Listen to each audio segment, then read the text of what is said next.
Hey, what's up? Welcome to Movie Dumpster Season 3, Episode 10. Today we're talking The Suckling from 1990, directed by Francis Terry. I'm Joel Escola. I'm Sean O'Rourke. I'm Connor. Joe, how did you get me to watch Drainiac twice? McGraw. Welcome to The Dumpster. You and me are going to stop that thing from attacking anyone else. You're not going to do anything foolish now. The 2 times it killed, it traveled through the pipes. Now I figure if we clog those pipes, it'll be trapped. Well, it sounds like a good plan. It might work. All right, let's get started.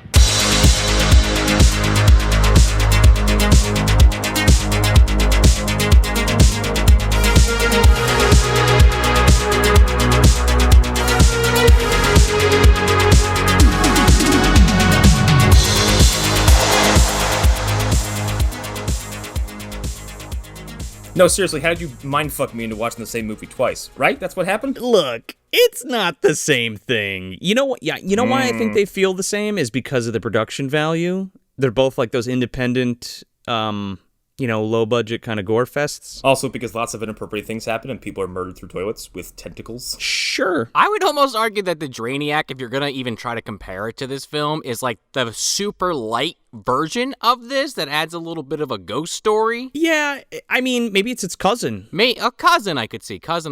Same family tree. A couple of the relatives, were knocking boots, though. They weren't necessarily going out of family. The Drainiacs from the south, you think? And Sucklings from the north? Yeah, I could see it. The Clan Drainiac? Yeah, Clan Drainiac. Whoa, we're from the Clan Drainiac. What you doing up down here with your Suckling? We don't want you around here. I mean, I can only imagine that they're related to the Van Dams if there's some incest involved. Oh, man, maybe. Yeah, I think so. There's weird sex things going on. Maybe. Yeah. Kind of the crux of this film, actually. I think Granny owns this property. Granny is too good to own this property, honestly. Well, she just rents it out, clearly. Oh, okay. Where do you think I keep my brothel at? There's one. There's one, right, exactly. I just collect rent from that place. I have no idea who's in there. Big Momma's managing that one now. What do you mean a giant aborted fetus? What are you talking about? Radioactive waste? What? You're talking about the being? Oh, yeah, maybe they took a detour. There you go. I mean, if we're talking about relatives here in the MDU, the being and the fucking suckling have some kind of connection. I think the suckling has more in common with the being. They're both lost little boys or little kids. Well, yeah, sure. That's what I think. Lost something or others. They're full of angst, young angst. Yeah, one's lost. We'll call it that. Well, I mean, he wakes up in a strange place for sure. He's certainly misplaced. It's the same fucking barrel of toxic waste. I could see it. By the way, I just want to prepare everybody. Get ready for hey, dead baby joke the movie. Oh yeah. So okay, strap in because this movie has abortion in it, and I don't think you'd be listening to the show if you weren't okay with that. I think this is the sleaziest thing we've watched. Yeah. Yeah, I would even argue it's kind of Troma level, or pretty damn close. We're gonna touch a little bit of Troma's involved. Okay. At some level. Big surprise. Not directly with the production, but ties, if you will. Sure. But yeah, I mean, do we have to throw a disclaimer on this? No. I wasn't going to personally, I mean, I think that if we even had to, that was it. Yeah, it's fantasy. I mean, this is Movie Dumpster. We've talked about Denise Richards fucking blowing up a bathroom. Mm-hmm. We've talked about, Jeffrey Jones, if you know what we're talking about here. Which is way worse. That's a real monster. And we've talked about Daniel Baldwin, and that should be a sin in and of itself. So if you've come this fucking far after Daniel Baldwin has been graced multiple times in your presences, I think you'll be okay. If you survive the boogeyman, you'll be fine. If the subject is triggering to you, that's fine. But also, this movie is absurd. And let me just put this way out here in the front and not save it for the end. Director Francis Terry did not make this film as in any kind of social commentary about abortion or anything like that. It was strictly just like, oh, that's a crazy idea. I'm going to do it. Yeah, I could see it. Okay. All of that kind of stuff came later when other people saw it and they were like, this is a fucking commentary for abortion. I think it's just making fun of the whole thing, if you can even make fun of it. Kind of. And then Francis was like, yeah, it sure is. Oh. It sure is here. I'm promoting the film. Did you know you made a gay movie? Yes, said the producers of Nightmare 2. Yeah, we sure did. It was on purpose. But yeah, I just wanted to put that right out there too, because like there is no underlying commentary, and it really speaks to of how people take the art and put their own meaning to it, the inference, if you will. Yeah. Because, I'm sure there's an article or another podcast out there that's like, yes, this whole movie is a social commentary on why abortion is bad and blah, blah, blah, and snootyfilmshit.com. Like, I just feel like that's somewhere. And it's just like, well, if the director didn't intend to do that and it was just kind of like, oh, this is creepy or whatever, I don't know. It's kind of like the Alien thing for me. If you can extrapolate social commentary from this movie, more power to you, because I forgot people's names at some points. They don't even say certain characters' names. No. It's just like you look at the credits and it's like, girl, doctor. It's like the whole thing with Alien and like the whole rape thing and like, yeah, I guess it's there. Sure. But I don't know if I personally agree with it. I don't even know if that's what Dan O'Bannon did or intended. I don't know. Or Ridley Scott had just said that afterwards and was like, it was. It was all about rape and blah, blah, blah. Men getting pregnant or something, ? That's a very interesting interpretation of his voice. I don't know. He's British. To that point, I'm a huge fan of tchotchke giveaway shits, right? Like old video store promotional items or any type of like kitschy promotional thing for movies and stuff. This film had a little foam latex fetus in a jar that said danger on it, and then it had the title of the film. I don't know how rare that is. I'm sure it's rare as shit because, first of all, I don't own this movie on VHS, and I've been looking for a very long time. So, two things.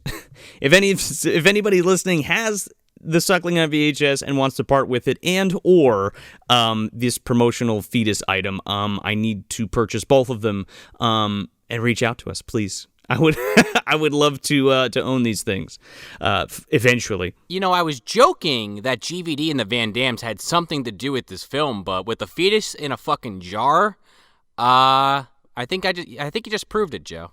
Yeah. Now, can you eat that and sustain your craving? That's what I want to know. It's possible. I don't know if it's pickled, right? Oh, that might be the one thing missing. Yeah, I feel you need that special Rucker Hauer juice in the fucking jar. I was gonna say this already sounds like something that we'd find on his desk in that movie. I was in a plane in Africa and one functioning vagina. Where do you think he got that juice from? Ah, it was a suckling juice. So, so I'm not really sure where I should start. There's a lot of shit to talk about behind the scenes, but there's also like... I was going to say, I don't know a fucking thing about this movie. There's not much out there. Didn't look like it. No, this is like one of those films where literally nobody on Wikipedia had a link to another fucking page. No, I mean, it's a bunch of nobodies in this film with this is the director's only film that he's ever made. Well, because I think one thing that's really interesting about this film before we actually dive in is... It was made in 1990, but it's set in 1973, and I think they kind of nail that, strangely enough. Because I thought this movie was made in the 70s. I think just because the way that it's shot, I mean, I don't think it looks 70s at all. I think it looks like, it looks more 80s to me, like early 80s, which I guess is kind of 70s, right? I could see that more so. It's the 70s leftovers. So yeah, like Sean said, it was made in 89, came out in 90, and then released in 92. Oof. And most of this is shot in Brooklyn. Really? A lot of like the house is in Brooklyn, I believe, and then they did like other stuff. They did some hospital in another part of the city, and one other place they did like the basement scene. So you guys, does somebody want to plot crunch this bad boy? Oh boy. If not, I will. Go for it. Okay. A couple go to a brothel, and the boyfriend, Phil, basically lies to her, and she is drugged and knocked out and is given an abortion against her will. And they flush this fetus down a fucking toilet, and it falls in some toxic waste, and then it gets 8 feet fucking tall and starts giving people raspberries and clawing people to fucking death. And it's climbing through the walls, and they're pretty much trapped in there because it somehow creates this almost like embryonic fluid that gets stuck to all the walls and doors outside that keeps them trapped. Yeah, this membranous thing. And they try to survive, and that's kind of the movie. Sort of. It also has big, giant, silly Magikarp eyes, and I laughed every time it looked at the camera. We got Ralph Cordero and Dean Merzel working on the effects on this. Ralph Cordero worked on like Toxic Avenger, and so that's like how the Troma shit is going to start leaking into this, right? That makes too much sense. Yeah, so he's worked on Toxic Avenger and like Flesh Eating Mothers, Robot Holocaust, but also Coraline. Wow. Whoa. And that Brendan Fraser George of the Jungle movie. Oh. We got to do that one day. Yeah, maybe. Whenever we feel like hating ourselves again. You know, it's been a little while since Pluto Nash. And Cordero was like the main point guy. I mean, he designed the creature and the suit, the whole fucking nine. But Dean Merzel, I guess, was his assistant. But Dean's worked on Critters 3 and 4, Black Roses, fucking Begotten, Blades, the Killer Lawnmower movie, Metamorphosis, the Alien Factor, the sequel to Deadly Spawn, Children of the Corn 3, Buffy the fucking Vampire Slayer, and Face Off. Oh my God, Face Off. Yeah. I just perked up. My ears perked up. Yeah. No, not the show Face Off. I'm talking about like John Travolta, Nicolas Cage Face Off. Yeah. You're talking Face Off. Face Off. You named a lot of movies that have amazing effects, but Face Off always fucking blows me away every time I watch that movie because the way they do that face transfer looks fucking amazing. Well, because it's Kevin Yeager, baby. I mean, this dude Merzel is working under Kevin Yeager, like for his shop, whatever that may be. It's still cool. It's still a pretty sweet list of credits. Because the effects in this film, I mean, we're going to talk about this, so I don't want to put the cart before the horse, but I think it might be the best part of the film is the actual effects in it. Wholeheartedly agree. Oh yeah, totally. Also, just a little peek behind the curtain for this.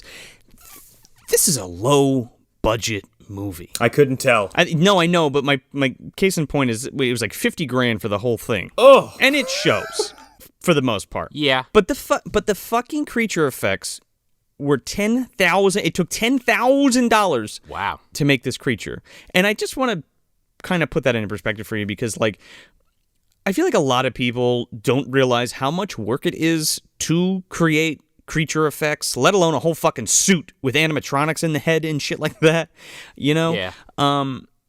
And for how low budget this is, it's still that much money. You know what I mean? To have something as good as what we get in this film. Because we got all kinds of shit. We got stop motion in this film. We got hand puppets. We got full suits. We got animatronic heads.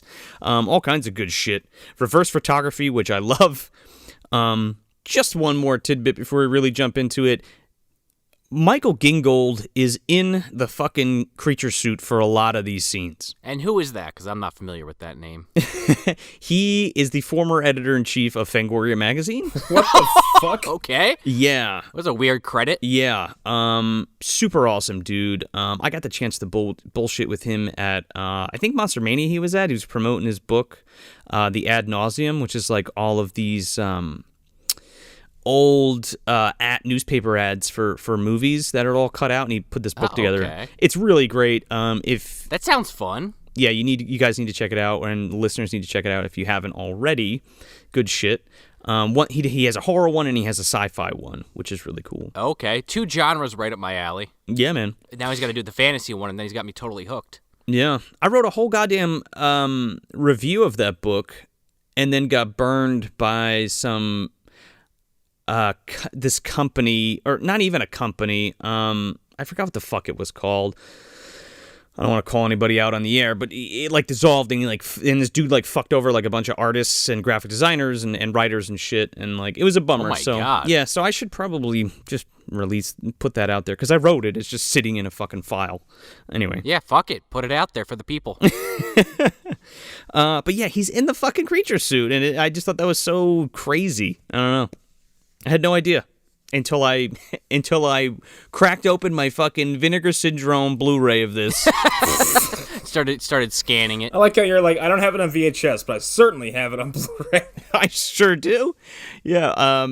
And there he was. Fucking, he has a whole interview on the disc. It was really good. How's the transfer on that Blu-ray? I'm just curious because I watched it on our good friend Tubi, and it was pretty clear. But I just am curious how good a Blu-ray could look. Well, Vinegar Syndrome always does a fucking killer job on their discs. Because this movie's gritty looking. Correct. And like, I feel like they did as good a job as they could have on it. I mean, it sounds good. It looks good for what it is. You know? Yeah. I mean, I guess you see movies like even, my dad always buys this kind of shit, but like the old Universal monster movies on like the highest, quality possible. And you're sitting there like, holy shit, this looks amazing. So I guess I could see it. P.S. Just side note, I have the Creature from the Black Lagoon. Like, I have that whole Universal Monsters like Blu-ray set they put out. Yeah. And they had Creature from the Black Lagoon like in 3D, but not the anaglyphic 3D, like 3D TV 3D. Yeah. My old man has a fucking a 3D projector in their house, and I was able to fire this up before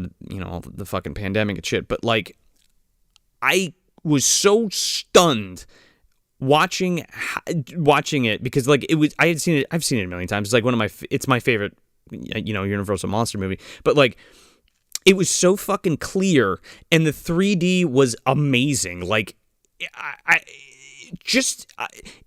seeing a black and white film in 3D. Yeah. And being so like well done. I don't know. It was absolutely fucking stunning. I got to do that now because my favorite, just because you said yours, I'll say mine. My favorite Universal monster movie is probably Bride of Frankenstein, and I would like to see that in 3D because those little guys in the fucking jar, that probably looks sick. Yeah, well, is that 3D? I'm saying if it's got to be out there, you would think, right? Oh, I don't know because Creature was originally presented in 3D, like in the cinema. Oh, and then they made okay. They made a 3D version of it on the disc. Which was cool. Well, regardless, now I got to track down a fucking copy of Bride of Frankenstein because now it's like in the back of my head. But of course, you got to watch them back to back. You can't just go into two without watching one. No, not at all. But I digress. Yeah, it's like the MCU. You can't just sit down with one. Well, yeah.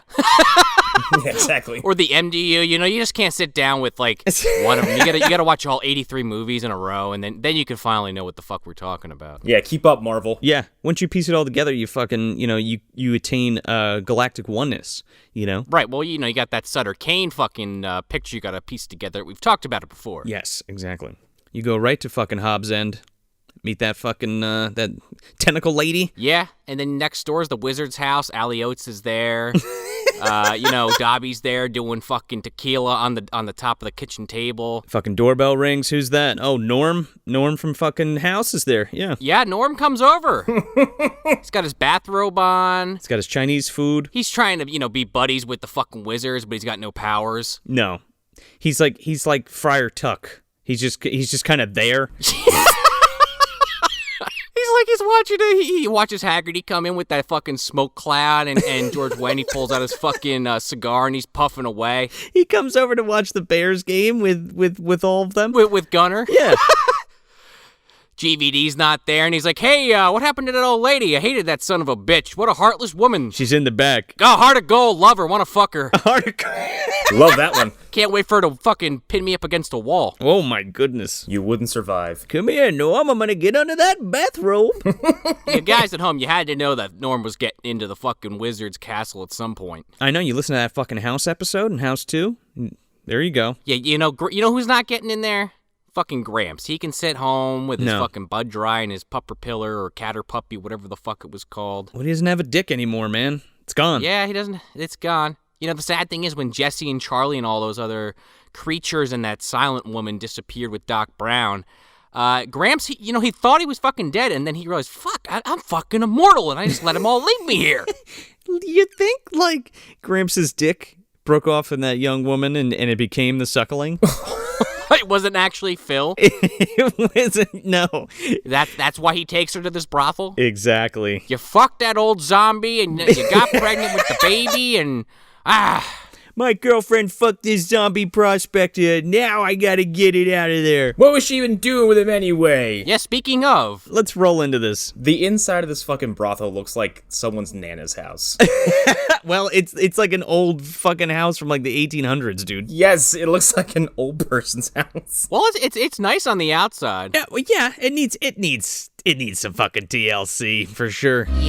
Yeah, sure. But I'm definitely getting some serious House by the Cemetery vibes just from the outset of this. Oh no, totally, yeah. You walk up to it and just Fabio Frizzi's just fucking kicks up the score.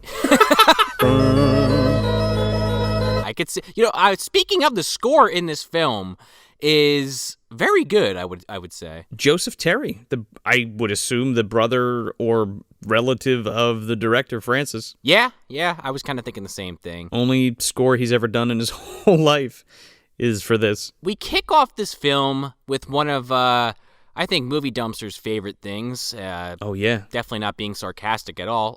Nope. A little scroll of text. We get this fucking, a bizarre incident occurred in the outskirts of Raccoon City.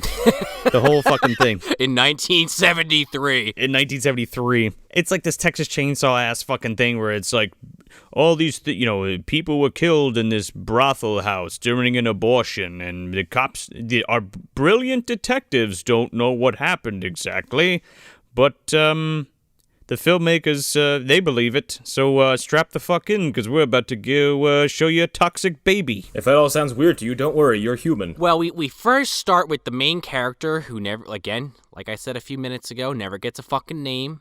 I'm going to refer to her as Princess because another character calls her that several times, and it's a name. Her name is Rebecca. Rebecca! The reason I know that is because it's in a fucking throwaway line at the end of the film, and we'll get there. Okay, so Rebecca, Princess, whatever.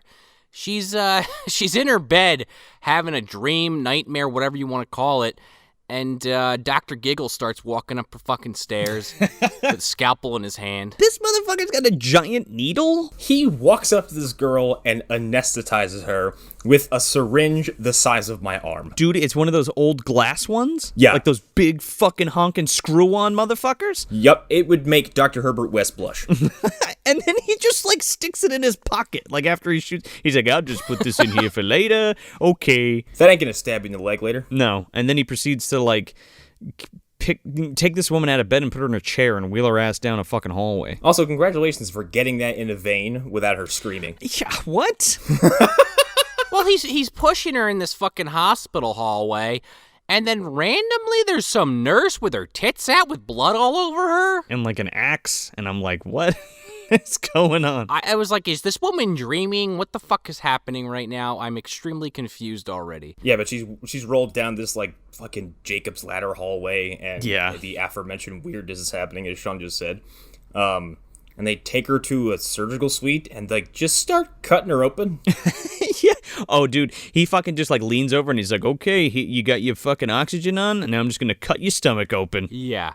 Which, watching this movie, I was, like I just said, very confused. And then when it ended, I was like, oh, okay. We're doing that, aren't we? We did this in a very roundabout way, but okay.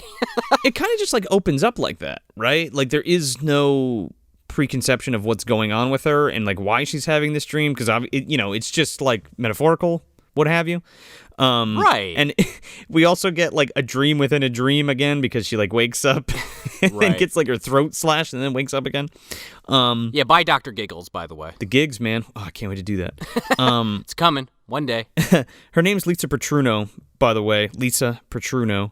And this is another Troma tie-in because she was in Troma's War. And Galactic Gigolo. I've never heard of Troma's War. Check it out. It's fucking wacky. We also see her when she wakes up the second time. She is now basically strapped to this medical equipment. And she looks incredibly dazed. And then we get introduced to these, I don't even know what to refer to these guys as, Dr. and intern, this one older doctor and this other guy who can't act to save his goddamn life. This guy looks like Danny DeVito ate Bobcat Goldthwait. Did that fucking fusion dance. Oh, yeah. Fucking fly teleported, motherfucker. This doctor is basically explaining the plot of the film to the quote-unquote intern, because I only know he's an intern because he goes, I'm very busy as an intern, as you must know. Me, the intern, in this very hospital. Did you hear about the massacre of that woman? She was in a brothel. Nobody knows what happened. They're still trying to figure it out. What the hell happened in there? I don't know. Let's find... Movie? Can you tell us? Well, then we get to, basically the rest of the film is a flashback if you're paying attention. If not, you're just really fucking confused. Yup. If you look away, you're like, wait, what? That happened to me a few times, no joke. Yeah. Well, we go to the couple that we were talking about earlier, which is this woman and her boyfriend, Phil, this guy in this fucking blue and yellow striped shirt. And I gotta tell you, this guy's a motherfucker. Oh, he's a scumbag, dude. He also looks like he's auditioning for some, children's television program. Like, he looks like a fucking Steve replacement for fucking Blue's Clues. With his giant yellow shirt. Is this the Full House auditions, or what? Is this Sesame Street? Who's... what? No, he's like, his whole fucking angle is like, listen, babe, I'm a fucking privileged white dude and my dad's of importance, so, like, you can't be pregnant right now. And, I'm doing this for us, okay? But mostly for me. But she's, like, super conflicted, and he does not give two shits. No, he's like, you'll be fine. It'll be fine. But also, I don't get the impression that she actually knows why they're there. I think she does. It's just because she has the exuberance of fucking Kirsten from Elves. Okay, yeah. She's like, what? But I want to keep it. Like, I don't, I'll give it for an adoption or whatever. She's pregnant, by the way, P.S. Right. She's like, I'm going to keep it. I'll just, like, give it away, like, when I'm done. And he's like, no. That's too much fucking work. Look, we're going to go in here. We're going to take care of it, okay? I was comparing him to, what's-his-face from Black Christmas. Oh, yeah, Peter. Yeah, McWig. Yeah, mm-hmm. Yeah, he swung all the way the other direction. He was like, no, we're keeping it because my baby. And he's like, I need to keep up my fucking image, so no, you can't have it. Yeah. So then they knock on the door, and this guy comes out, Sherman, with this killer fucking mullet and mustache combo. Dude, he looks like Lionel Richie for sure. Yeah. The door opens up, and he's like, hello. Yeah. He's dancing on the ceiling. Yeah, oh yeah, he sure is. And he's just like, so, you're new, huh? You gotta come around back. And they're like, okay. And then they go to this, like, Beetlejuice-ass waiting room. I'm waiting for that woman with the fucking legs cut off to be sitting there, and the guy with the shrunken head. Oh, yeah, man. Alec Baldwin walks in with a fucking number a mile long. I love that the brothel has a lobby. That's the funniest fucking thing. It has a waiting room. Yeah, like, what? Big Momma will see you now. We also get this other character that is both my favorite and least favorite character in the film, if that even makes any sense. This fucking business perv. Oh, man. He looks like somebody, and I couldn't put my finger on it. You know who he kind of reminds me of, or at least who I think, it's Bill O'Reilly, man. Oh, whoa, yeah. Kind of? Yeah, kind of. This would be Bill O'Reilly. He goes to get laid, or get dominated, as we find out, and he doesn't want anybody to know about it. No, he's a real fucking twerp, too. I hate this fucking guy. Hence, Bill O'Reilly. Yes. There's a no spin zone. But actually, it is. Well, I don't know about that, dude, because we got this fucking propeller hat on. Is that what we're doing? Oh, boy. All right. Yeah, because we go to this guy in the room, totally naked with his propeller hat on, and he opens up his fucking briefcase. Oh, dicks. He's just full of dildos and vibrators. There's a fucking condom hanging out of it, like, on the corner before he opens the briefcase.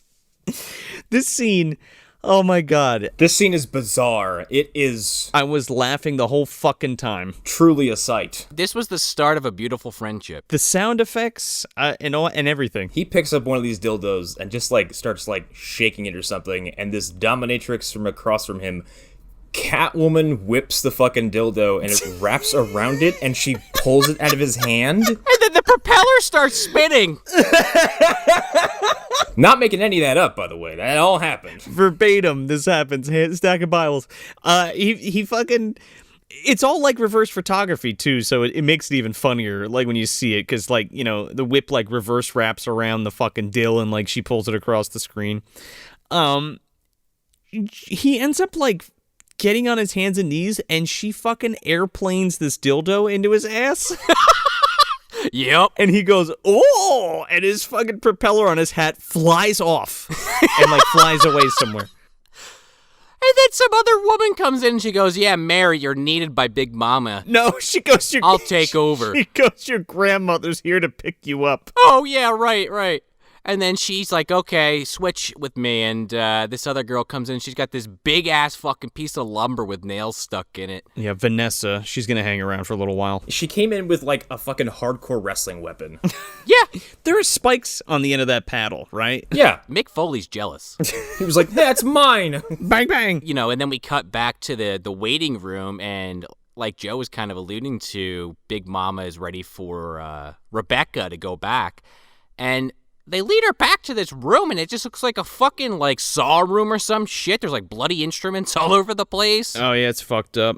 We get introduced to Candy first. And she's a woman who looks like she got pulled from, like, a Jay Gatsby get-together. Candy and Axel, because they're both in the waiting room, actually. Yeah. She looks like Annie Potts and Olympia Dukakis, like, Yes. society together. Yeah, and you have this other guy, Axel, the Italian Simon Basel. Oh, man, I have a fucking theory about this guy, because he looks like John Leguizamo. Kinda. And Mads Mikkelsen together, yeah. I say Italian Simon Basel really only in appearance, but once he starts actually talking and moving, maybe not so much. They plant this seed that, let's say, grows later in the film, but the idea that Candy and this guy Axel are always constantly bickering. Yeah. And she refers to him as a moron. Consistently. And we come to find out later that he doesn't like being called stupid. No. And that's important to remember. He's my least favorite character in the movie. He is annoying, and he chews scenery in the worst kind of ways. I did not like him. Like supercharged testosterone. Yes. As we get into it, I'll explain why I actually like parts of his character, and it'll make sense when we get there, but for now, I'm kind of with you, Connor. So Big Momma. Yeah, so we get introduced to Big Momma, and she's the head of the fucking brothel, and everybody listens to her for whatever reason. This fucking woman looks like the fucking dime store Mimi with this, like, balloon pinstripe fucking dress on. With blown out hair and, like, ridiculous makeup gun looking face. Oh, man, yeah. And, like, a South Carolina accent. Yeah. She got fucking whacked with that Piccolo clothes beam, dude. Yeah, unfortunately. Piccolo hit Kathy Bates with the clothesbeam. Because it's this black dress with these, like, pinstripes. It looks fucking horrible. It looks like Beetlejuice's tuxedo. She has a giant pin of a B and an M on either side of her collar. It's horrid. As if you could forget who she is. Right. Bowel movement? She pours this fucking Kool-Aid ass looking shit into a cup. And she hands it to Rebecca. She's like, come on, here's a drink. And she's like, no, I'm good. She's like, don't turn down hospitality. You can't piss on it. I won't allow it. Pretty much, man. She's like, Rebecca's like, I wasn't going to do that, and that's weird of you to say. Can we just talk about this first? Yeah. Man, she ends up fucking getting that drink and getting drugged and passing out. Straight up. Let me ask you something real quick. So, if Miss Mac is our drunken Galadriel? If she's our drunken witch of the north, is Big Momma the witch of the east in the MDU? She does abortions and magic and shit. Are you now establishing that along with the wizards there is a sect of ultra powerful witches? You bet your fucking sweet ass. I could agree with that. There's definitely at least 4 of them out there. There might be more. There's at least 2 more floating around somewhere. We haven't come across them yet, but yeah. I mean, Allie Oates probably would be a candidate if she wasn't stuck cleaning up the wizard's shit constantly. She's too fucking busy to do anything else. Okay, maybe we did already. I think you're right. Allie is the witch of the South. You know, she's opposite Miss Mac. Well, no, here's the thing. She could be, but she's like in that position where she can't actually accept the responsibility because she just has so much already going on. Ah, yes. She hasn't been inducted. She's the Neville Longbottom, where it's going to be him or, The true hero. Yeah. That is unfortunately probably Daniel Baldwin when you put it that way, Connor. You know, he would be the one to pull the sword out of the fucking hat. Oh, God. I'd be so upset if that were... Pull it out of a goddamn burger, probably. How much tequila am I going to need for this? Daniel Baldwin's like the heel in wrestling who keeps winning. You're like, ah. So, yeah, they abort this baby. Her, Big Momma, this fucking doctor, and a couple of the and Bertha, the fucking prostitutes, help her basically take care of this. Yeah, we can't forget Bertha. Yeah, Bertha, she's important to this film for the 2 scenes she's in. Yeah, well, she is important. Don't worry, I'll fix that. I'll remedy that. Okay. After they finish this abortion, Bertha takes the fetus and just flushes it down the toilet. Big Momma goes, you know what to do with that. Put it down the toilet. This fetus is gigantic. Dude, how many weeks is this? It's not even weeks, it's months at this point. It's so bizarre looking. And they didn't even bother to put like a pillow in this actress's fucking skirt or anything. No. And they yank out this giant fucking... It's like the size of a fucking potato. Yeah, at least. No, like a sweet potato, like a big motherfucker. At least. Yeah. Another few weeks, this thing would have been crying. Also, you're clogging the fucking toilet with that thing, no? Yeah. That's a big BM, dude. Didn't we see Alligator? You don't flush these fucking things down the toilet. Well, yeah, you know something bad's gonna happen down there. And I swear to God, I know this is not supposed to be... I mean, it probably actually is supposed to be funny, but it's one of those things that you shouldn't laugh at. But I swear to God, when this thing is shooting down this fucking drain pipe like a fucking hockey puck, I fucking lost it. Dude, it's... Okay, so first of all, this is definitely like a black comedy, too. But, like... Yeah. Oh, yeah. This set design is so fucking cool. The sewer that it's traveling down. This sewer is the coolest looking location in the movie. It looks kind of like where they find the fucking slime in Ghostbusters. Like it's like weird, eerie atmosphere to it. And there's like purple lighting. Yeah, man. River of slime! There's gotta be 50,000 gallons of the stuff. Sorry, I missed it. So, yeah, it just looks really fucking cool. The way it's lit and everything. So come to find out that this fetus just fucking flies out into this river of shit, and we pan up out of the ground, like through this grate, and there's a fucking barrel of radioactive material just leaking through this grate into the sewer. Yeah, it says It says TCGRI. God damn it! TCRI? There we go. Get it out. TCGRI, is that it? No, TCRI is the comics and TGRI is the movies. R.I.P. joke. It's it's fine. It wasn't slime. It was ooze. The green shit from the turtle movie. And I came across an aborted fetus. And I taught it ninjutsu. Oh my God. Imagine that. Sign me up. I mean, honestly, I think it's the same barrel of toxic waste that the being was created in and the toxic Avenger. You know, they just plop in there and they come out deformed. Yeah, man. This fucking grate drips all over this fucking fetus and it starts screaming. It's this puppet that's just like freaking out. I was just saying how if it went a few more weeks, it probably would have came out of her screaming, but I guess not. All it needed was a little toxic waste on the flesh. Little dabble do ya. This thing looks like it's been exposed to the air on Mars during this entire sequence. This is sitting there going like... It looks like the Freddy baby from Part 5. Okay, yeah, a little bit. A little bit. Kind of. It's really neat. Its fucking eyes are popping out. It's screaming. It's fucking wriggling all over the place. Dude, over the next few scenes that we're going to talk about, it cuts back to this fetus having a fucking werewolf transformation. Oh, yeah, dude. It's just so good. Worth price of admission to see this fucking thing transform. Yeah, it's probably my favorite sequence of the movie, and it just keeps getting longer, and like it grows these giant expressive eyeballs that I still think are funny. Its fucking hand. Yeah, it grows like tentacles and spikes and tubes and proboscis and a bunch of different stuff. It doesn't necessarily grow any tentacles. It just has a really long fucking umbilical cord that it just uses as a weapon. Well, it has the umbilical cord thing that like it shoots out of its stomach, but it's also got his fucking hands like melt and like rip apart, and two giant fucking spiked appendages are his arms now. Yeah. Boy, the new Bloodborne DLC sounds great. Yeah.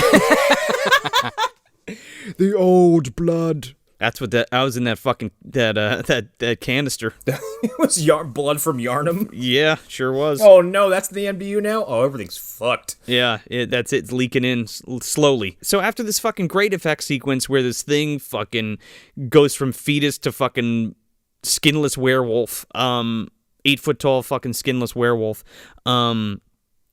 we cut back and Big Momma's got a fucking coat hanger covered in meat. I couldn't fucking believe what I was seeing. Oh my goodness. I was like, holy shit, like that. I don't know. It was just very gross. That was already shocking, and then she just kind of like wipes it off with a Kleenex, like barely, and then hangs a jacket up on it. She like picks a piece of meat off and it like stretches. She like wipes on her shirt. She's like, no big deal. Put that in the refrigerator. I'll save that for later. Cook it up with some grits. Ugh. She straightens out this fucking coat hanger and then like, or shirt hanger, and then fucking puts a shirt on it and hangs it up on the wall. Yeah. Might as well. You can't waste a goddamn 12-cent hanger. No. Why hangers? Well, then we go to the lobby, and I guess, like, you know, Phil wants to leave, but he can't leave his girlfriend that he just forced to get an abortion. What a dick move that would be. Dude, she comes out and he's just gone. But she wakes up on the couch. He's like next to her. Him and this other character, I didn't catch her name either. Did anybody else? I didn't catch her name either. But this other woman that works at the brothel. This other prostitute that's there, and she's just like, oh God, what happened? Like, what's going on? He's like, well, you see, I had you drugged, and then you had a coat hanger abortion. For you, but mostly for me. You know, I can't tarnish my privileged reputation here. Listen, it's fine. You ready to go or what? And I paid for it, by the way. And I paid for it with my money. So you can't be mad about it. Or something. He's a fucking scumbag. Like, she clearly, like you were saying, Joe, she was kind of on the fence about it, and she wasn't sure if she was going to do it or not, but she was there, and he just basically took her option, He basically didn't allow her to make the decision. No, he fucking violated her body for 100,000% to the fucking umpteenth power. And then when she calls him on it, he's a fucking dickhead. They dragged a fetus out of her with a fucking coat hanger. Coat hanger, yeah. In someone's dirty, cigarette-ridden house, like. And dumped it down a toilet, like. What are you talking about? Like, and he's like, kind of like, that sucked. But at least it's done, right? Let's go home. Also, I mean, I'm not an expert on any kind of medical procedure, if you even want to refer to this as a medical procedure, but she ain't waking the fuck up that quick after having that yanked out by a coat hanger. I'm just going to throw out a bone out there and say that. Also, like, wouldn't she be in, like, tremendous fucking pain? Yeah. There would be probably blood loss. If you're drugged, like, it's not like waking up from a nap. Like, no, right? Doesn't it, it like thin, I don't know what the fuck she gave her, but I would assume it thin your blood. You gotta burn it off, like, and it takes, like, for our dogs, it takes, like, anywhere between, like, 2 and 6 hours sometimes, like. Yeah, man. I don't know, it's just strange, it's just fucked up. I mean, again, like you said earlier, Joe, it's a low-budget film. They need the plot to keep moving, so... Well, yeah. Sure, she wakes up.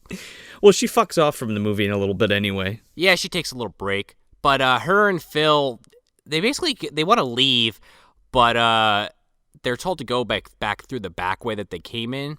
They go to leave, and, like, there's this scumbag business guy, like, arguing with this prostitute, Tammy. And she's like, you're fucking disgusting, and you're doing this and that. And Sherman's like, look, baby, I'll handle it. You don't tell the customers whatever. And she's like, fuck you. She goes upstairs, and you think she's gone, and he's like, I don't know what's wrong with him, man. She, I've seen her a couple times, but whores, am I right? So what? I branded her. Why should I get angry about it? She comes back down and shoots this guy like 3 times in his chest. Yeah, she's got a fucking pistol. Loved it. Fucking shot this motherfucker in cold blood. Loved it. And everyone kind of reacts like, oh, come on. Like, yeah, they're like, fuck, now we gotta clean this up. Ah, man. And so they're cleaning this fucking guy up, and Candy's like sitting on the couch. It's like, yeah, fucking guy comes here to get his penis sucked and gets shot off instead. Hell of a thing, I tell you. Hell of a thing. As she fucking lights up another cigarette. All these guys want to do these days is shoot the load in your face. Hell of a storm. Hell of a storm. So then, like, Bertha hears a ruckus in the bathroom. Oh my fucking God. And then Candy fucking joins her, like, see what's going on. Yeah, this toilet's fucking rocking and rolling, and, she, like, lifts the lid, and this tentacle grabs her by the neck and fucking rips her head off and sucks it into the toilet, and it's awesome. Yeah, it's kind of red. Now, this is probably where you want to make your Drainiac comparison, I'm sure, Connor. Yes. Exactly. Except no one's pulled full body into a toilet. Slightly disappointing. Yeah, well, her fucking head is, which is pretty awesome. And you see her fucking decapitated body just spewing all over this bathroom. Yeah. And Candy screaming. oh my God, Bertha! Yeah. Reminded me a lot of Deadly Spawn when What's-Her-Face gets her head chopped off in that movie and then thrown at a fucking window. Yes. And then she runs to Big Momma and is like, oh my God, Bertha just got killed, something in the toilet. And everyone's like, whoa, what the fuck, what are you talking about? This bitch is fucking crazy. She's crazy. The guy in fucking Axel comes up and starts just, like, his purpose in this movie is just to be like, stupid fucking bitch, you fucking crazy, you fucking fuck you. I mean, he is basically, for like 2/3 of this film, the fucking antagonist. Like, ignore the Suckling. Sure. Yeah, well, he's the human threat of this. Right. He is the thing that makes the plot go, and that's kind of the part of his character that I like. But as a person in a movie, he is a fucking asshole. Oh, yeah, he's a scumbag. He's what happens when you pour Bang energy drink onto a tank top. Okay, so here's my other thing. Do you think that this guy had sex with one of these prostitutes? She had a kid, right? She didn't get it aborted like in this movie, but she had a kid, but gave it away, like up for adoption. And then Mario found it and raised him. Oh my God. Maybe. Wow. I was not ready for that at all. The birth of Luigi.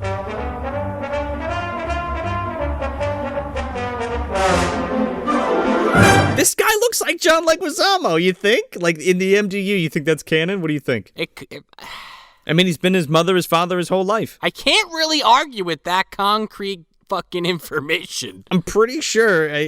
Rumor has it, right? Word on the street is. I think if you add a little bit of John Hurt to the mix, anything can happen. Anything's possible. Maybe John Hurt took the kid. John Hurt left him on Mario's doorstep. Yeah, but instead of in like a golden egg, it was like in a bath, like a baby bathtub. What's a plumbing joke? I don't know. You know, John Hurt, he goes to the hospital and he's just stealing babies and fucking left and right. And just mixing them up. You know, in Hard Boiled, when they're fucking taking all those babies out the window, when the fucking hospital's blowing up down the fucking, out the side of the window, he's got the portal set up and the babies are just getting loaded into his fucking car. Playing a fucking shell game of life with these children. Yeah. He walks right by the hospital staff. He's like, do something about it.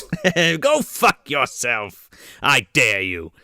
So anyway, yeah, Luigi. So while they're arguing, basically, whether, you know, Candy's crazy or what, you know, basically they don't want to check Bertha, essentially. They just want to argue. Yeah, nobody wants to go look at what the fucking deal is. Right. And then that's when Phil and Rebecca come back and they're like, yeah, the back door's jammed. We can't get out. Yeah, they're like, you fuckers are still here? Would you leave already? In the time that it takes them to go back there, the Suckling, as this thing's going to be referred to, I suppose, or the fetus, take your pick, has taken embryonic fluid that it can just produce like fucking Spider-Man or some shit and has put it on all the exits so that they can't leave. Mm-hmm. Basically, they look like, I mean, I say they're embryonic fluid because I think that's kind of what the director is going for.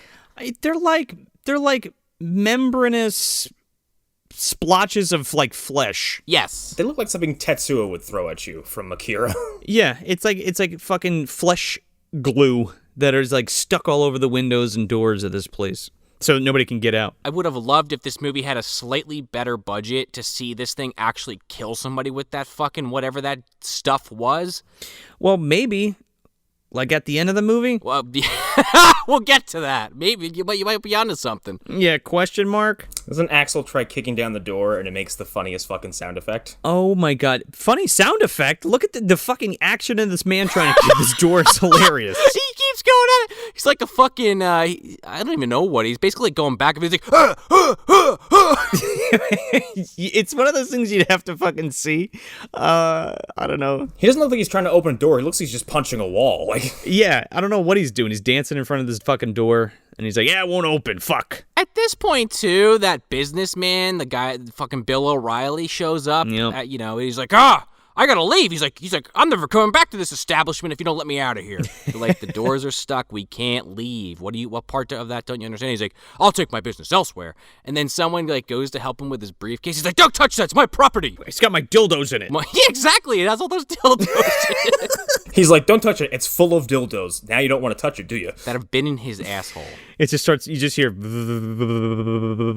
that's mind your goddamn business. I got a BMW parked outside, you fuck. Let me out of here. Oh, yeah, you know, I have a BMW outside. I don't know how much longer it's going to last in this neighborhood. Yeah, and he's like, he just keeps like putting all these prostitutes down. He's like, you're a fucking whore, and he's like, I got a reason to live, okay? Yeah, what a scumbag! Like he says some appalling shit. We're doing it live. We'll do it live. Give me my propeller hat. Fuck it. No, don't touch the propeller hat. It moves on its own. We're taking off, baby. Just walking around, fucking huffing and puffing with a cigarette in his mouth. The blade's just spinning. I wish somebody would have fucking knocked this fucking guy out. This guy doesn't get hit. Well, he actually gets it good later. But anyway, then we just cut randomly because they're arguing, and then we hear a scream, and the fucking monster kills Tammy, the chick who shot that dude before. Right, upstairs. She's just like up in her room, yeah, and this thing's like ripping through her mattress and like drags her under the bed and just like slashes the fuck out of her. Yeah, it's pretty good. Yeah, it's pretty good. And then it like slurps down the fucking drain. Everybody comes in. They're like, what the fuck? One thing that's actually we should maybe note is the layout of this like one main area they hang out with. I mean, we kind of talked about it a little bit here, but it's basically like the waiting room that's connected to like a larger, I would almost call it like a living room for lack of a better term. It's like the living room attached to the den. Right, exactly. And then there's this separate area where this guy got shot and with this main door they're trying to get through. In this almost like this very thin stairwell that kind of goes up to almost like an attic room, if you can kind of picture it at home. And they're constantly hanging out on the fucking steps over here. People are getting shot over here. People are arguing over here. Yeah, and it's like the stairway that like barely one fucking person can get down. Like it's very narrow. Right. It's like shoulder width. Like after they find Tammy, like Axel and Sherman like have it out. They like duke it out, and like fucking Axel pulls out like a butterfly knife and just Sherman just beats the shit out of him and like puts him, like knocks him the fuck out and like puts him in a bedroom, and he just fucks off for a little while. Basically assuming, okay, he's knocked out, we don't have to worry about his ass for a while. Sure, yeah. He knocks him out, looks down and goes, "Is it me you're looking for?" And then him and Phil go and take Axel's weights and basically tie them together as a way to break this fucking front door down, essentially. Yeah, and there's the whole scene too, like where Sherman finds a hammer and a screwdriver, and he's like, "We're just gonna fucking bust our way out through the wall. We're going to chisel out of the house." And the fucking business guy's like, "What?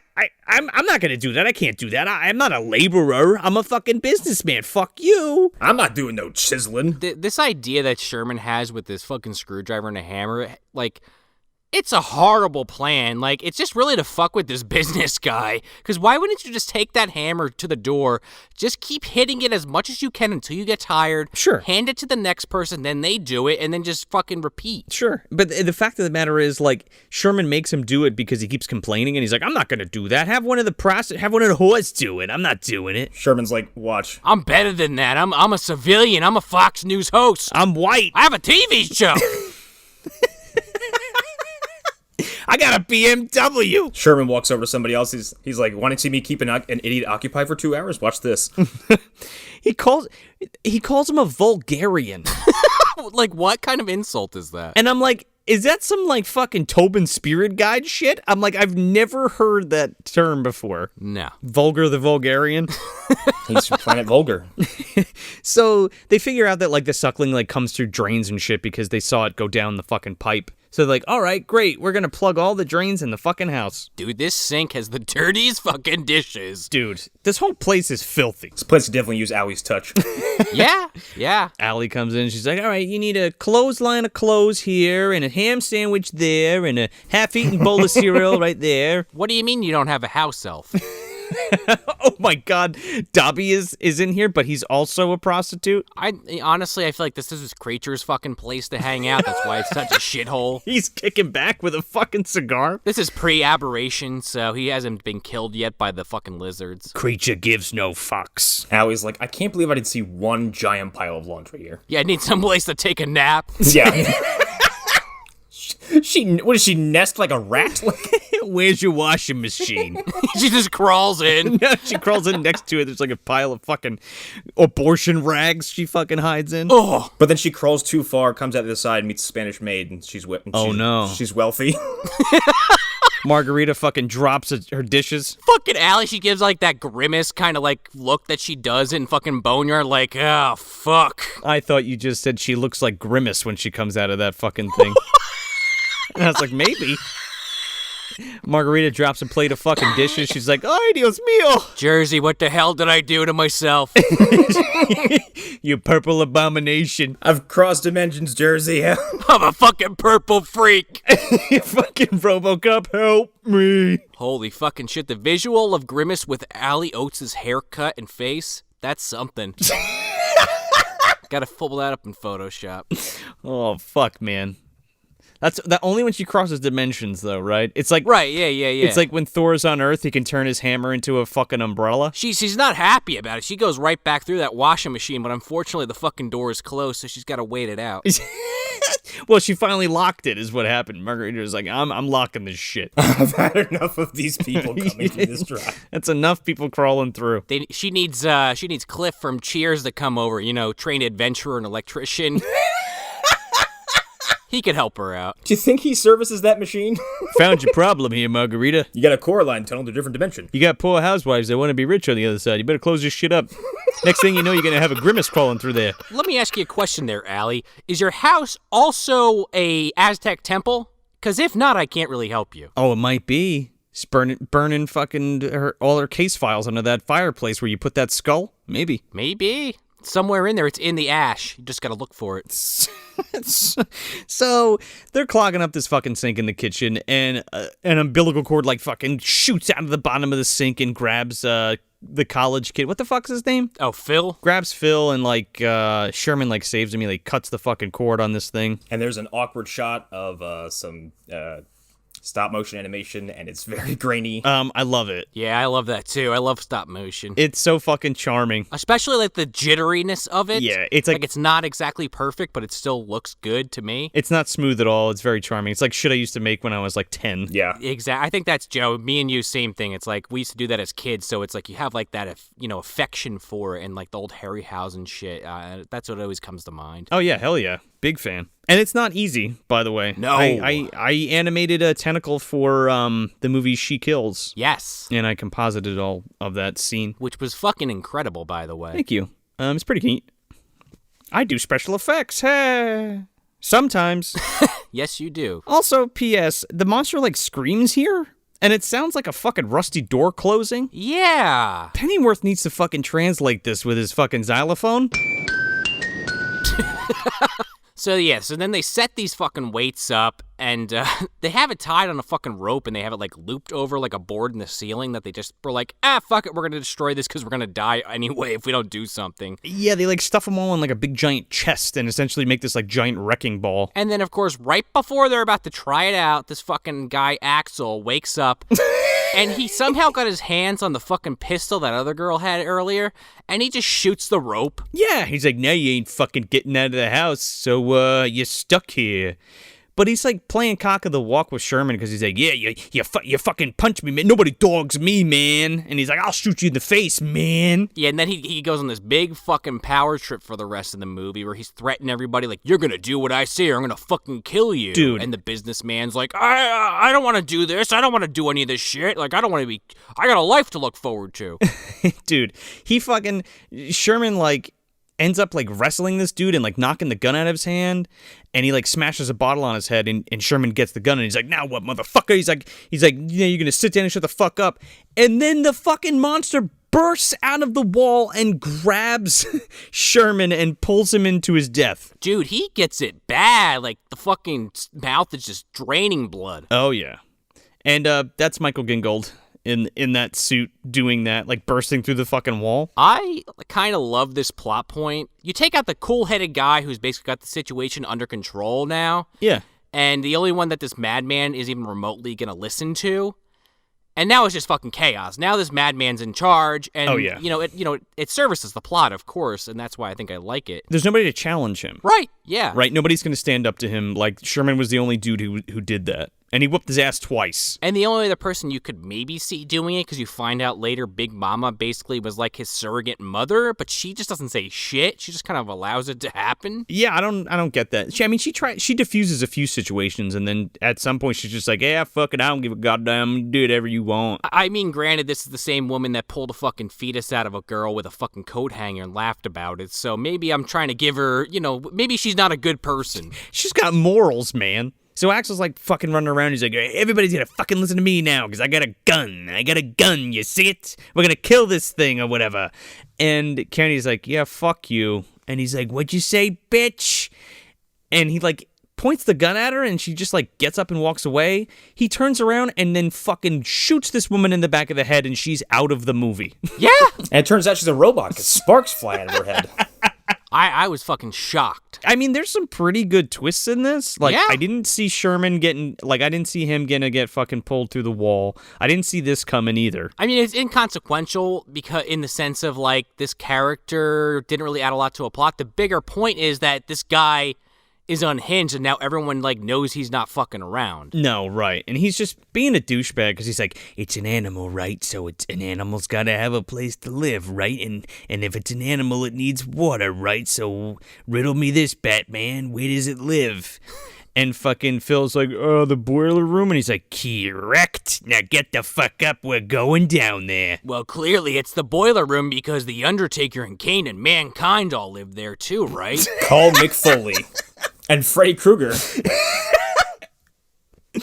You just hear screeching on the fucking pipe, and Freddy's like, don't forget me. Yeah. Shut up, Jackie Earl Haley. Get over there. So they go down in this fucking basement, and they find like a piece of umbilical cord on the ground, and Axel's like, oh shit, I really shot the shit out of it, didn't I? And because he like shot it when he pulled Sherman through before, he was like shooting like randomly all over the room. Right, and it's almost implied that he killed Sherman in the process, but they never really look at the body. Yeah, because Phil says something like, you didn't even care where you were shooting. And he's like, shut the fuck up. Yeah, like you were shooting, but you didn't care who you hit. Yeah. But also, like, Sherman just got his throat ripped out. He's getting eaten alive by this thing. He wasn't gonna make it anyway. No. This is so shitty too, right? You got three dudes, and Axel's like, come on, Vanessa, you going first, bitch. And he like pushes her to go first in this damp ass like fucking dark basement where this thing is probably living. Yeah. Unarmed.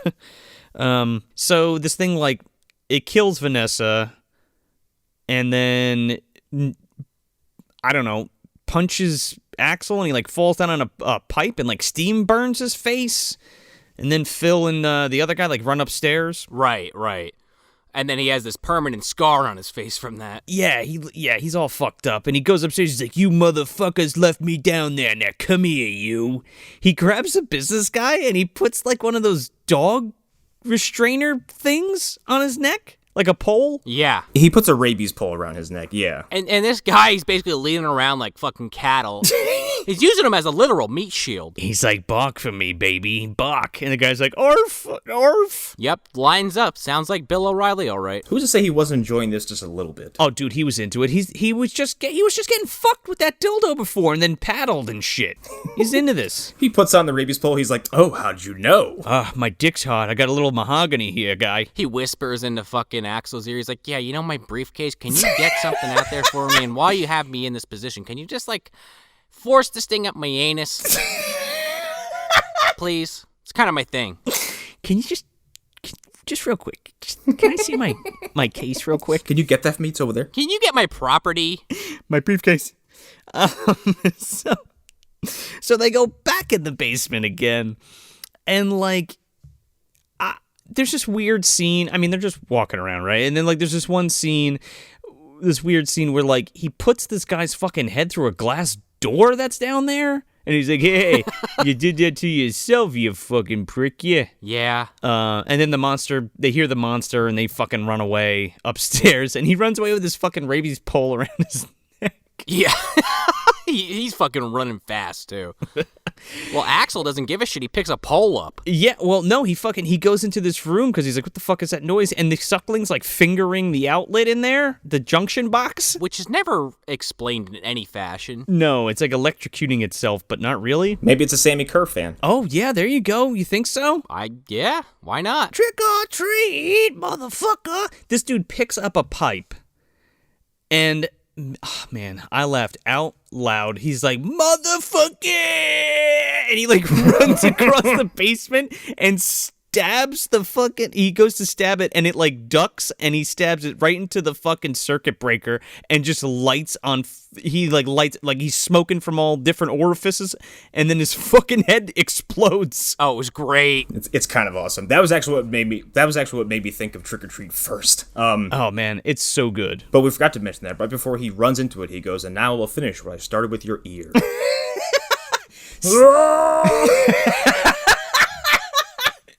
Knocking me from my cage, slicing my ear. The fucking sewage baby just like pulls out a nunchuck and throws him through the wall. Oh man, he fucking gets a Roko Saki'd for sure. Death comes for us all, X.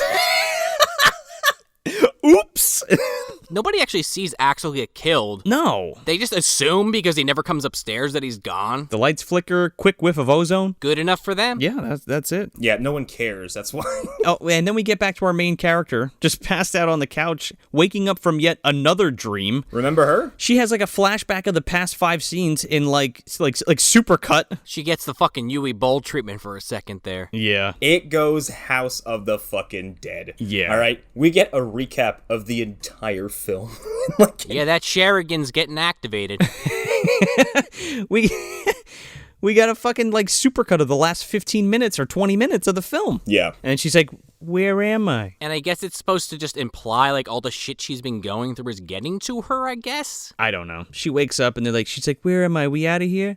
And it's weird because I thought at this point it was like, oh, it was a dream, like in the beginning of the movie. And he's like, yep, nah. Yeah. Axel's dead. That other fucking guy's dead. How we getting out of here? Yeah, all nonchalant, like Yeah. whatever. Yeah, some shit. The movie's been happening while you've been asleep.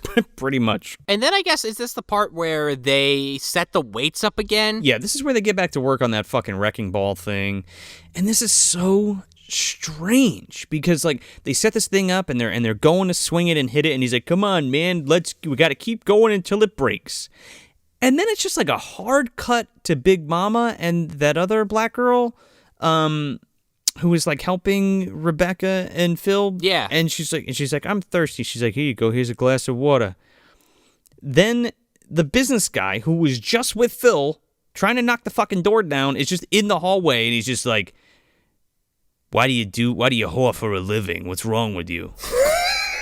Well, because when he was helping Phil, he basically gave up after like one try. Like, this is never gonna work. I can't do this. Did he? I felt like he was like, come on, we gotta do it again. And they were like getting ready to set up, and then all of a sudden it just cuts. No, he says, fuck this. I'm not doing any manual labor, and he goes in the other room to fuck with these people. I'd rather put a dick in my ass than work on this thing. Bend me over, baby. I forget if he says it to this girl or if he had said it earlier, but he goes, hey, how much would it cost to go upstairs? And they're like, yes! Maybe if we get out of here alive, but like at least $100, pal. And he's like, yeah, I'm gonna keep that in mind. There's like people dying, and he's like, listen, I got $100 in my pocket. What do you say we go upstairs? Because there's nobody up there except the dead body of that other chick, Tiffany. Step on my face, stick these dildos up my ass, whatever. Step on my balls, stick this fucking fake dick in my mouth. Come on. Hit me. It's been several hours since someone has taken a cattle prod to my testicles, and I'm jonesing, all right?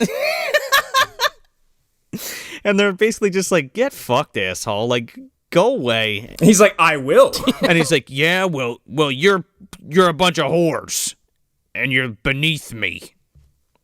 I don't need you anyway. And you live without morals. Now give me my briefcase full of penises.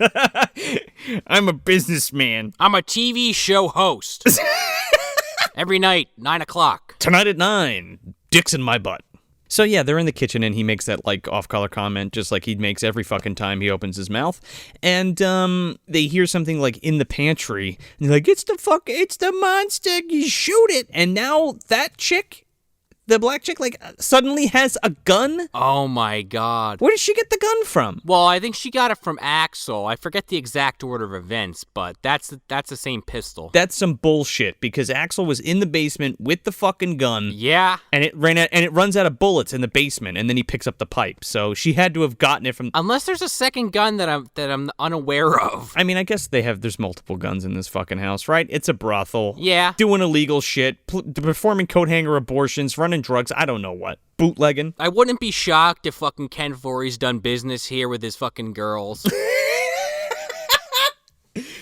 Chicken fucker. Yeah. Him and Michael Berryman have been through here. Oh, yeah. They were loaded fucking, big time in that film. He had those couple of he had those big ass magnums. I think he had in that. Yeah, he fucking E.J. Daly and the chick from fucking Three's Company are in this whorehouse, right? Yeah. They drive by, they're like, "You want to stop?" It's like, "No, that place is weird." Excuse me, Michael Berryman pops his head in. He's like, "Did anybody leave a lunchbox around here?" I'm gonna get a real slapping if I don't find this thing. I'm gonna slap myself into oblivion if I don't get this fucking guy with thingamajig. Into oblivion. She's got this fucking gun, and they're like, "The monster's in the closet," and she's like, "Oh shit!" And the guy's like, "Shoot it." Paul Walker's there. Yeah. She's like, "Shoot it, shoot it. No, give it a crunch bar. See if it works." She just fucking unloads into this closet, and then the doors open up. And then Vanessa falls out dead. Yeah. Even the I'm like, Vanessa's not dead? And then the other chick in the movie goes, "Vanessa's not dead?" Well, she's dead now, honey. And I'm like, "She is now, bitch. Like, you just shot the shit out of her." It's such a weird thing because right after this, we cut to her on the couch and then like her playing it over in her head like she's like in shock, and she just hears like, "Just shoot him, just shoot him, just shoot him, just shoot it, just shoot it." Lisa needs braces. It's fucking weird, man. Also, what the fuck was she doing in the closet? I don't know. In the pantry. Maybe she wanted a snack. You know, it's like the house in Clue. It has all these fucking secret compartments in it to different parts of the house. Oh, man, you push it and fucking Gramps is on the other side. I played a joke on her, but she ended up getting shot. Yeah, if you looked in the fucking cabinets, you would have found a pterodactyl baby, a fucking dodo bird. I don't know where that blonde with the maid outfit went. But I found this briefcase. I'm going to see if any of them fit. I could use one of these. You think he found that? Yeah, he found that after they all left and went back to the future, and he had his fucking dildos and he just started strapping them on there as a replacement. It just keeps spinning and spinning and spinning. He's like, "This is great. Now I have options." I still have that girl's number if she's interested. Where's that old lady who flies through the sky? What's her name again? GVD. About to take off my clothes. She kept visiting me in my Aztec coffin. Burrowed the fuck right in here. Topped right on top of my willy.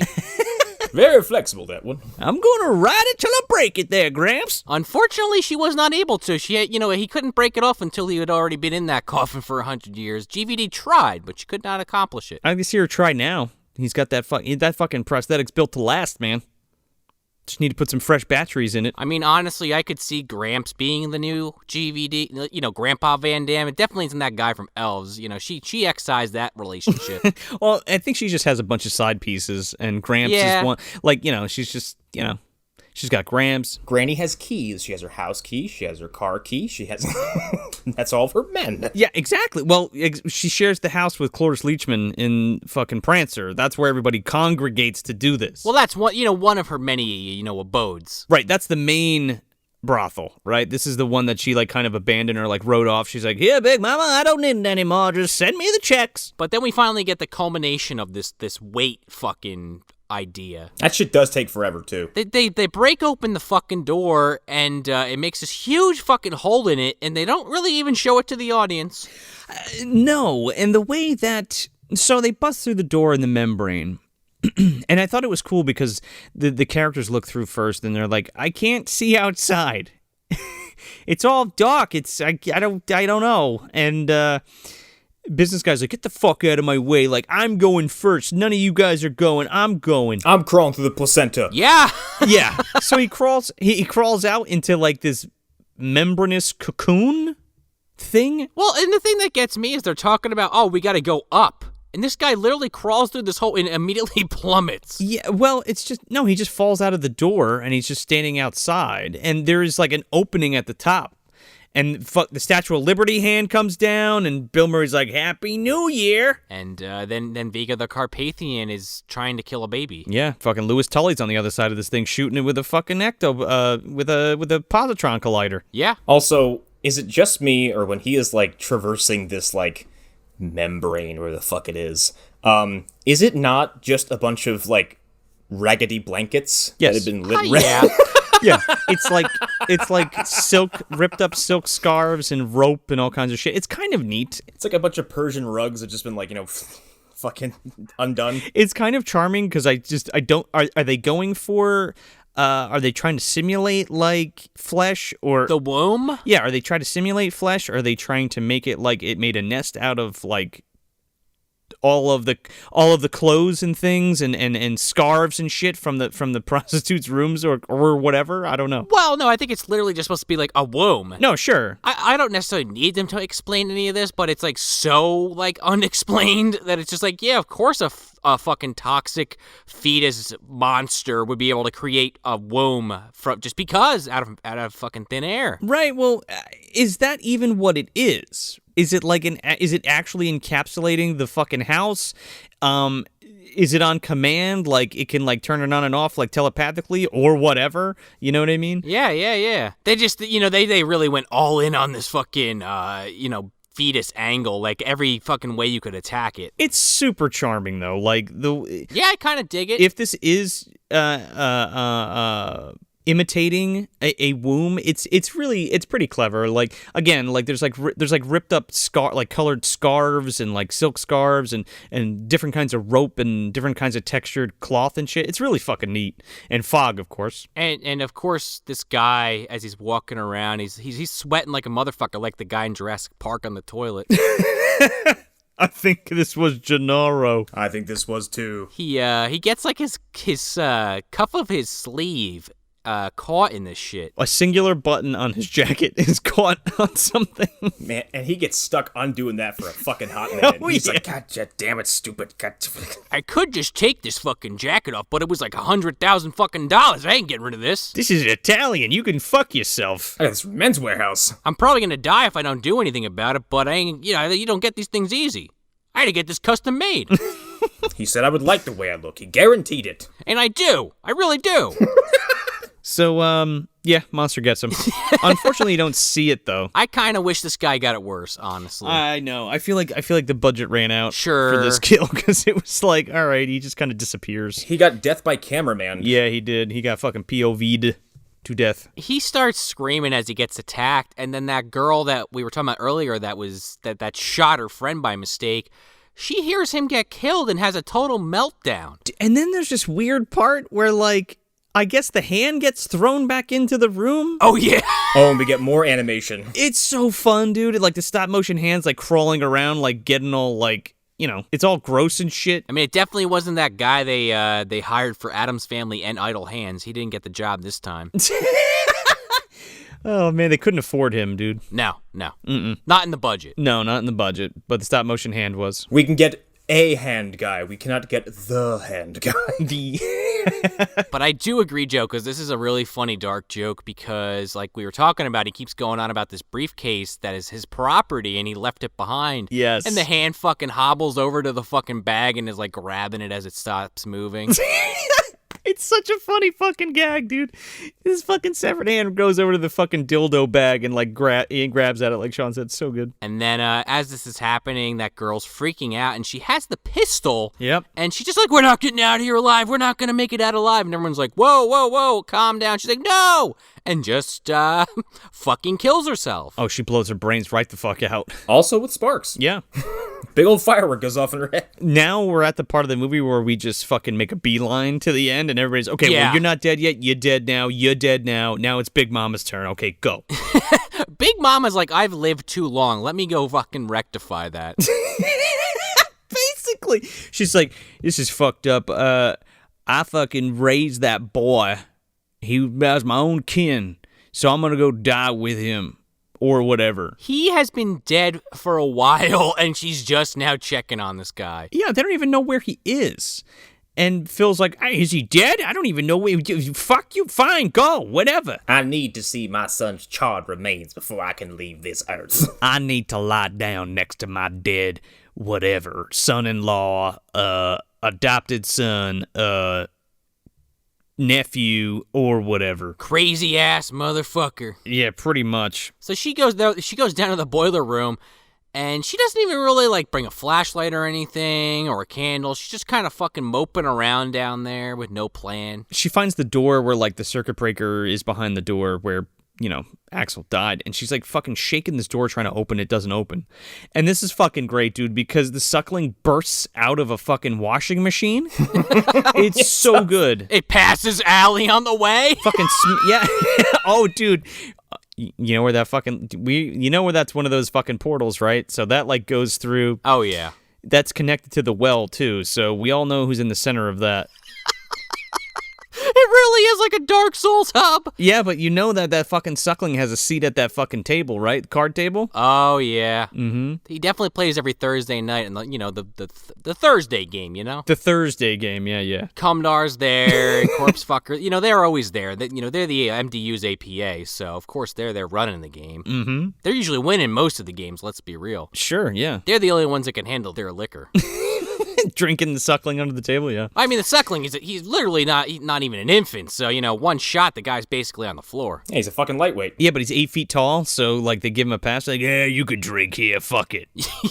You could see over the table. He got a fake ID from the being. Yeah.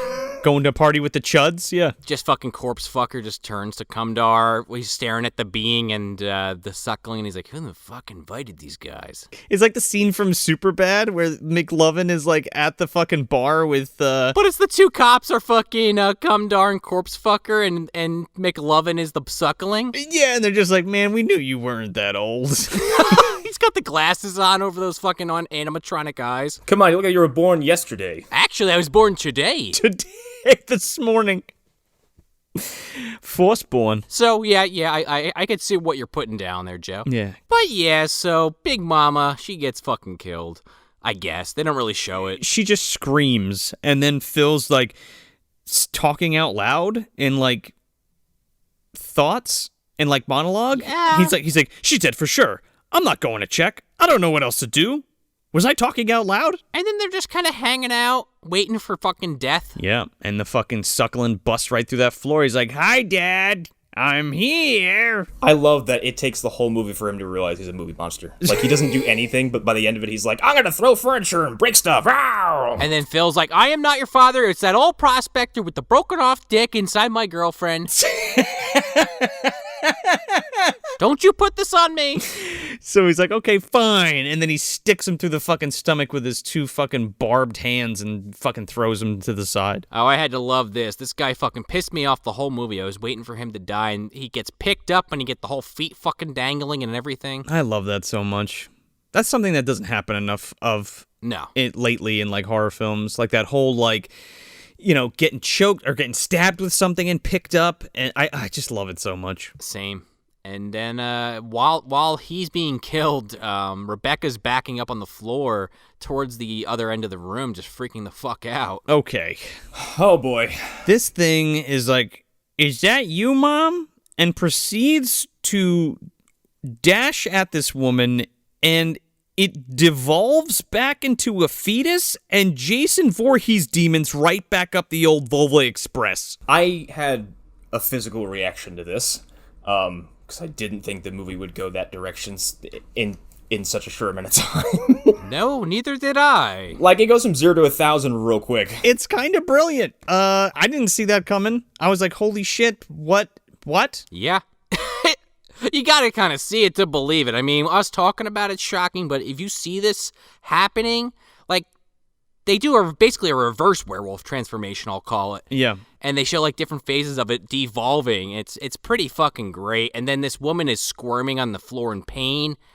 And then the movie ends for the first time. As she lets out a final gasp. I thought she was dead, done. I didn't think she was dead, but like... Well, because I forgot about the beginning of the movie. Well, yeah, but at the same time, I'm like, how is anybody going to get to her if this building is entombed in a skin fucking thing? They just throw peroxide in those things. They melt right away. Yeah, again, Louis Tully's outside, and he's fucking shooting this thing, and it fucking all breaks off and flies into the sky. Because these cops go in, and they're like, hey, lady, you okay? 2 single cops. You mean the guys from Shining Time Station? Like those 2 conductors? Like, one is dressed like a cop, and one is dressed like a fucking, like a pilot. Like, That's all they had for costume. They're like, yeah, we can fudge it. it's close enough. And they dragged this scene out for like a solid 2 minutes. Yeah. Of these cops like just like lackadaisically walking around this fucking mess. There's a piece of dialogue from one of them where he kneels down next to Rebecca and he goes, "Hey, you okay?" He doesn't wait and he goes, "You'll be fine." Has no idea what happened. Like, just the idea of that is hilarious because it's like this 8-foot thing has just shrunk into this yam-sized thing and jammed itself back up my crotch. Yeah, you'll be okay. You'll be fine. Yeah. Well, as we come to find out, she's not okay. No, not at all. At all. Because fucking Danny DeVito comes back. So, what, that's what happened. And then this happened, and then I don't know what else happened. She came in, and she's crazy. Let's go down this hallway. And this is this throwaway line, right? Because they come up on this fucking dude, this like orderly who's supposed to be on watch, but he's just like got his feet kicked up with like a fucking comic book. He's smoking a cigarette right next to a no smoking sign. Yeah. He sees the doctors walk up. He doesn't even like really process it right away. He's like, "Oh, hey, how you doing?" Then he looks at the sign. He's like, "Oh, fuck!" He puts it out. It's right here where he's like, "Yeah, they took that Rebecca lady to the South Wing." Oh, okay. Yeah, okay. Thank you. Yep. So we found out her name, like, what? The entire runtime of this film was an hour and 45 in? The end of the fucking movie. And then, basically while this other guy's giving bad dialogue, this other doctor's basically running down what we just witnessed in the movie. And the way they're talking about it is like they're going to visit her in this room full of other crazy people. Dude, is this like...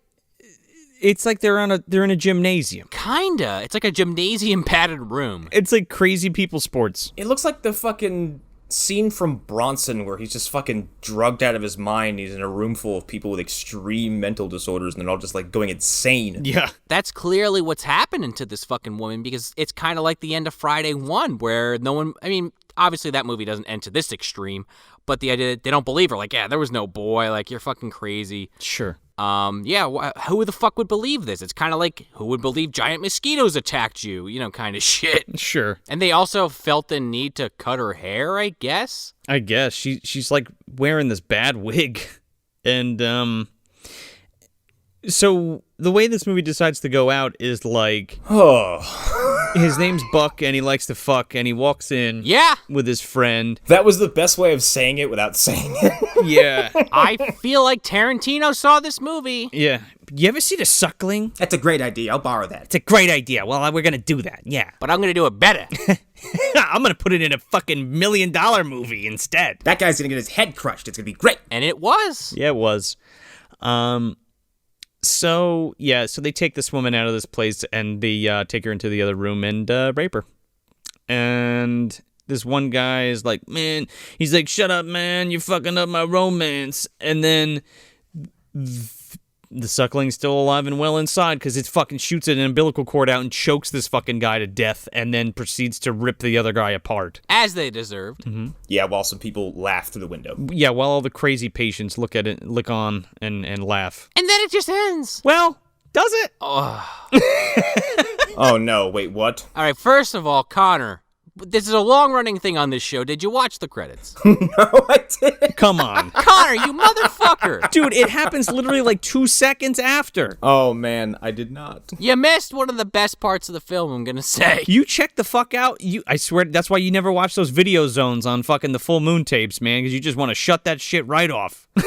So what happens is, like, it just cuts to, like, outside of that house, and somebody's face is melting off. Yeah, in an extremely gory fashion. Yeah, it goes full street trash. Yeah, it's intercut with the beginning of the credits, and I guess it had to have been... It must have been a deleted scene or some shit. I guess so. Because there's two people watching this happen. There's this, like, real dorky guy, and there's a kid with a shirt that says, fuck this shit.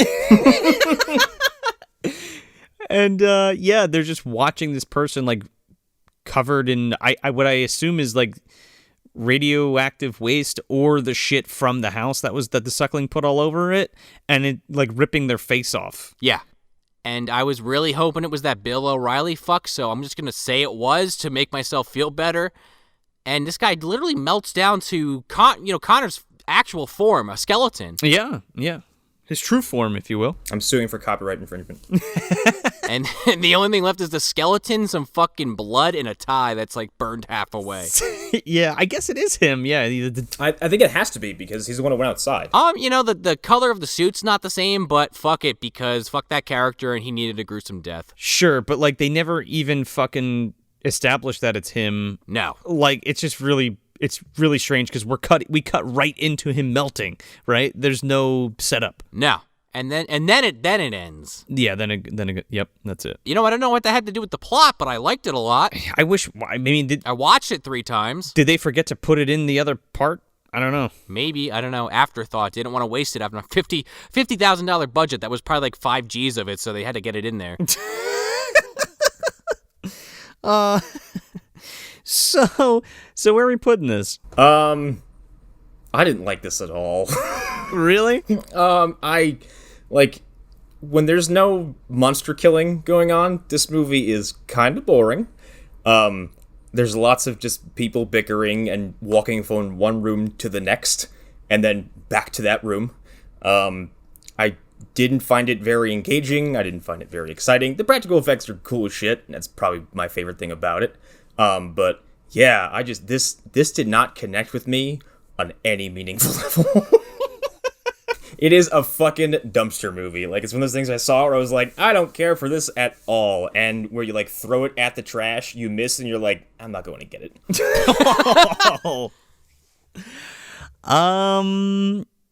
Absolutely shelf for me.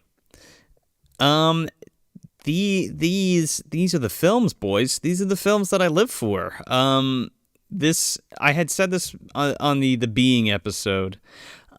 This is the low budget sleazy shit that really tickles me, right? You have great creature effects. There's a really awesome concept here. It's so fucking out there and just like in my wheelhouse. Like it's a fucking fetus that gets flushed down a toilet, stuck in radioactive goo, and becomes an 8-foot fucking skinless monster. The premise is immediately, like, it grabs you. Right. Which is why when you said we were doing this, I was like, okay. Well, the thing is, like, this is the only way this film can exist, right? As, like, a low-budget, one-off... Oh, yeah, without a doubt. ...fluke of a film, you know what I mean? I think the effects are fantastic in this film. It has what you expect. It has some bad acting. It has some bad dialogue.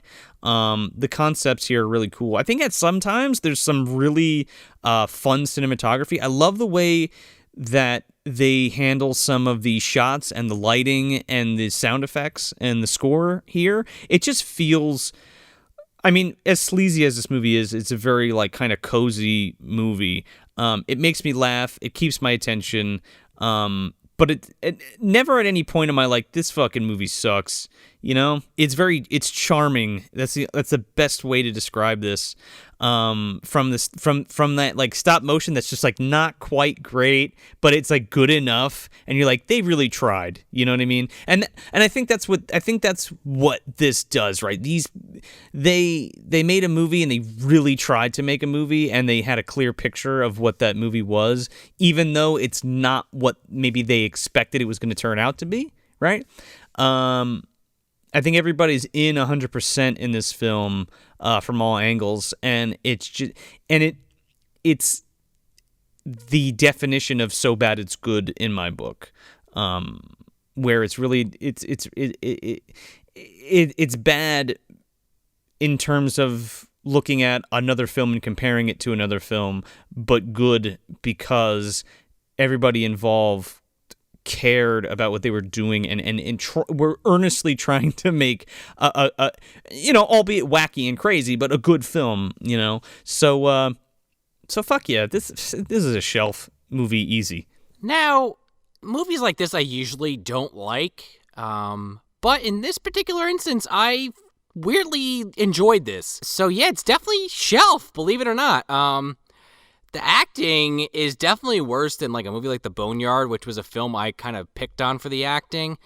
But I, for some reason, didn't mind it as much in this. I don't know. Maybe it was just the whole aesthetic. of it being like so low budget, like kind of like what you said, Joe, like so bad it's good. I think it kind of does fit that description to a T.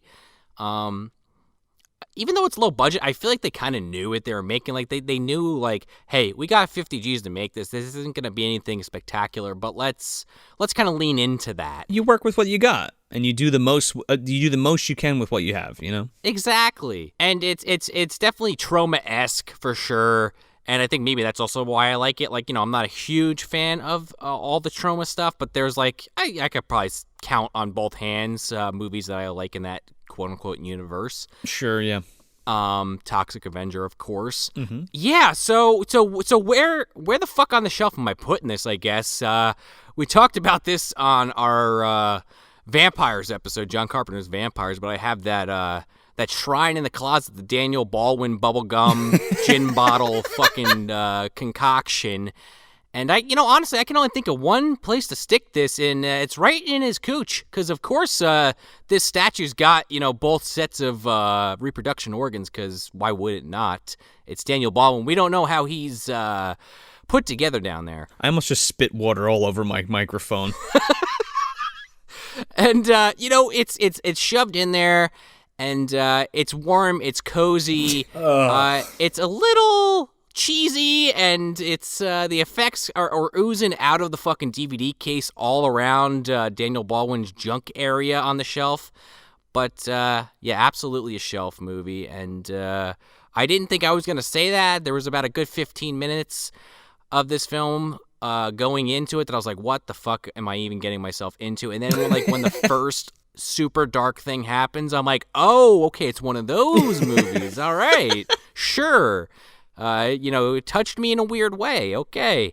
Because I to some people, this movie is just like, they probably can't even fucking watch it. It's so offensive. But to me, like, I don't know, something about the way that this movie pokes and prods at these kind of hyper serious themes is weirdly enjoyable to me, and if you like this kind of stuff, I would definitely recommend it. It's on Tubi. I know we're not getting paid by Tubi. Maybe one day we will.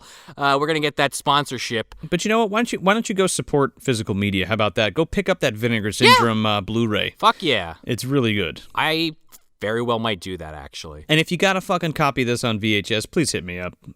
Let's do a trade. I got some good shit. I'll even fucking pay for it. Especially if you got that styrofoam baby in a jar, because we got Rutger Hauer on the line from the Afterlife. We need him to... I want that baby. Look at it, give us his fucking personal opinion, get a little pickle juice in there. Especially hit us up if you have one of those Suckling promotional fetuses and you're willing to part with it, because it would go to a very good home. What do we got on tap for our next episode, gentlemen? We're doing Meteor Man with Dave DeForn. Yes, our resident artist who does a lot of our main graphics, like the logo and our Trick or Trash graphics and stuff like that. Dave did Dave did our main logo with the hand coming out of the trash can, and he does all of our event logos like Trick or Trash and Trashing Through the Snow.